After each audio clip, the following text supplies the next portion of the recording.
it's been brought to my attention that there's this dichotomous debate going on YouTube right now between two groups of people.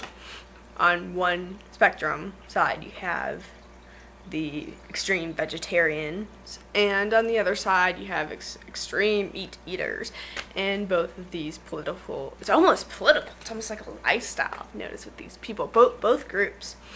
I have both groups of people, and they are arguing. The vegetarians are saying eating meat is wrong, skank mouth, and all that. And on the other side, you have the meat eaters, which are saying you're contradictory, blah blah blah, contradicting yourself. Eating meat's okay. You shouldn't draw the line anywhere because all sorts of cultures eat the meat.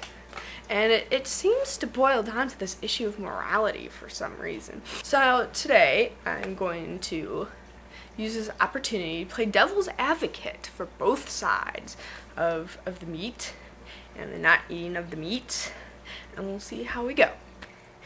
And the first argument lots of people like to use is the fact that vegetarians eat a lot of grain, and grain is harvested by combines every year, and lots of rodents, mice, rats, rabbits, moles, voles, and the like get killed by the combine.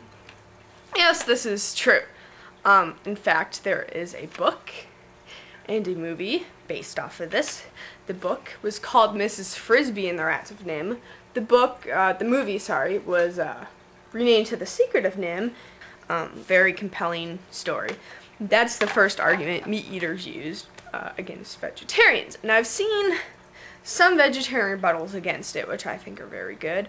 And the fact that when you eat meat, you quote-unquote hire out an assassin, and when you eat veggies, it's like you're getting on a bus, and the bus happens to kill a person. We have some involvement with the killing, but when you're responsible for it, when you're not. You are buying bread, just like I buy a hamburger. No, the farmer doesn't mean to kill mice and stuff. Actually, he does. They want their mice eradicated. They'll use whatever means they can to eradicate the mice. The second argument that I see a lot of people doing is somehow drawing this line, this imaginary line. It's almost like the international date line in terms of eating meat, not eating meat. They like to use this. People who are vegetarians say, well, animals have a brain and a heart, and plants don't have a brain or a heart. Well, that's completely false. I can tell you this from a biological standpoint, that there are plenty of animals that do not have a brain or heart. Let me show you. Here is a tank, although the tank does need to be cleaned, chock full of animals that have neither brain or heart. But they're animals nonetheless. We even got endangered animals here. Oh, you can't see them there. It's Nepthia, neon green tree. More neon green trees. Okay, so you see in the saltwater tank aquarium, that's hundreds of animals that don't have brains or hearts. Jellyfish do not have brains or hearts, and sea cucumbers do not have brains or hearts. Using this argument, is it saying that vegetarians only eat animals that don't have brains or hearts? By their logic, it's perfectly liable, so they're still murdering animals. I have no idea. They should be saying, I draw the line here. Here's a list of 5 kingdoms of species of types of life on Earth. All 5 magic kingdoms, just like Disney. We have, animals, we have plants, we have protists, we have fungi and bacteria. Cut out number 1 and just eat, because you need bacteria. You're just a walking symbiotic being of communal activity. So there's the 5 kingdoms, and of course, like I said, lots of animals do not have brains or hearts. So what they should do is say, I draw the line here, and I don't eat anything that's above this point. The third argument vegetarians like to use is that meat is very carcinogenic. cooked meat is that it's very cancerous.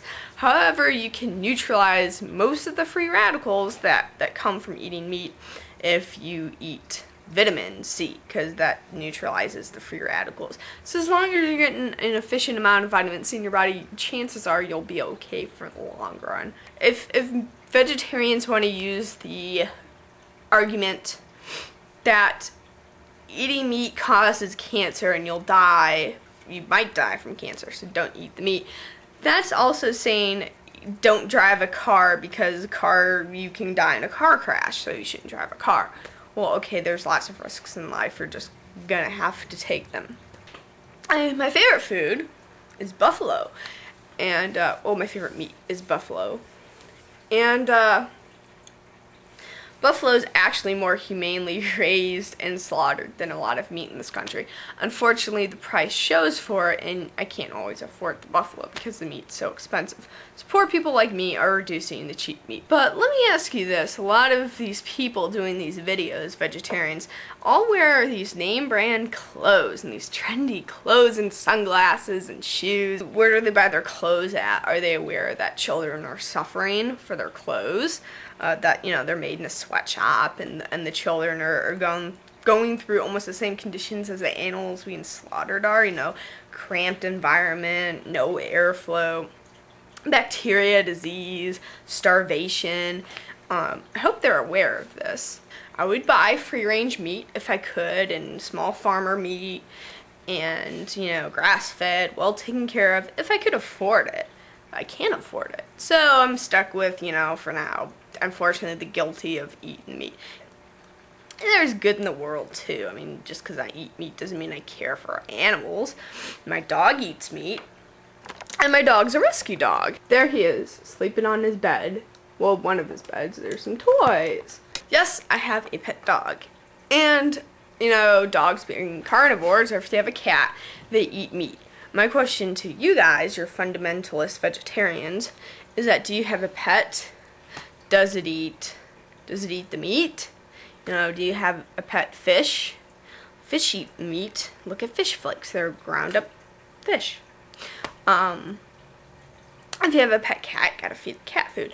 I think this is why PETA, the fundamental terrorist group PETA, is against all animals, humans keeping any animal, because if you keep a pet, a cat or a dog, it's gonna eat meat, and that will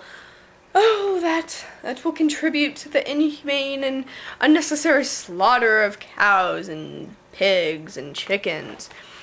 That's why PETA is, if they see any stray animal, will put it to death. So if you live in the Virginia area and your pet gets out, chances are PETA is going to pick it up and kill it on the spot, because they're not for finding animals homes.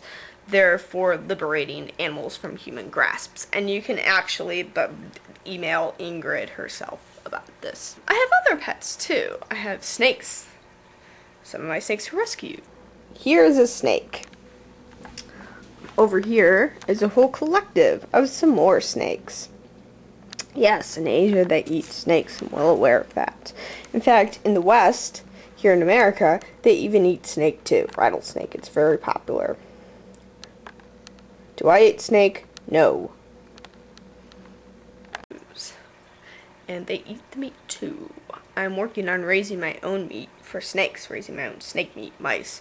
And I wouldn't mind eating rats, because I'd be raising the rats myself, and they'd go through a humane euthanization, safe for the snake to eat and for human consumption. So I wouldn't mind trying rats either. But for now, my diet right now is limited to just cow and noodles, veggies.